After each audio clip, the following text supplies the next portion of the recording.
ஒரு ஊர்ல யோனான்னு ஒரு தாத்தா இருந்தாங்களா. அந்த தாத்தா டெய்லியும் ஏசப்பாக்கு கீழ்ப்படிந்து இருந்தாங்களா. அப்போ ஒரு நாள் ஏசப்பா நின்னவேன்னு ஒரு ஊர் இருந்துச்சு. அங்க போன்னு சொன்னாங்களா. இல்ல நான் தர்ஷிஷ்க்கு தான் போவேன்னு சொன்னாங்களா. ஒரு தர்ஷிஷ்க்கு போற கப்பலை பிடிச்சி ஏறினாங்களா. இங்க உள்ள இருந்து தூங்கினாங்களாம். கொஞ்ச நேரத்துல அலை வந்துச்சா. அப்போ எல்லாரும் பயந்துட்டாங்களாம். அப்போ நம்ம இன்னும் கொஞ்ச நேரத்துல சாக போறோம்னு சொல்லிட்டு எல்லாரும் ஓடினாங்களாம். அப்போ யோனா மட்டும் தூங்கிட்டு இருந்தாங்களாம். அப்போ சீட்டு போட்டு பார்க்கும் போது யோனான்னு வரமா. அப்போனா யோனாவை தூக்கி கடல்ல போட்டுருவாங்களாம். அப்போ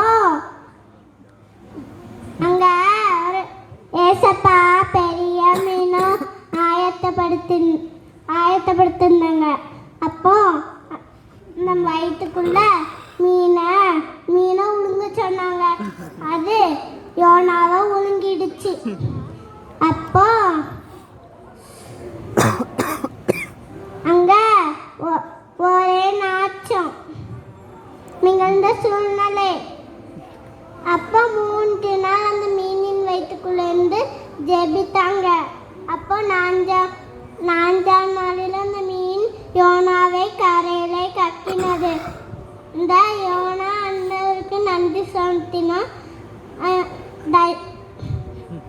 நினைவே அங்க போய் பிரசங்கம் பண்ணினான். நாளைக்கு இந்த நினைவைய அழிக்க போறாங்களா ஏசப்பான்னு சொன்னாங்களாம். அப்போ அவங்களும் கேட்டுட்டு ஏசப்பாக்கு கீழ்ப்படிந்தாங்களாம். அப்போ ஏசப்பா அந்த நினைவையில அழிக்கல. ஏன்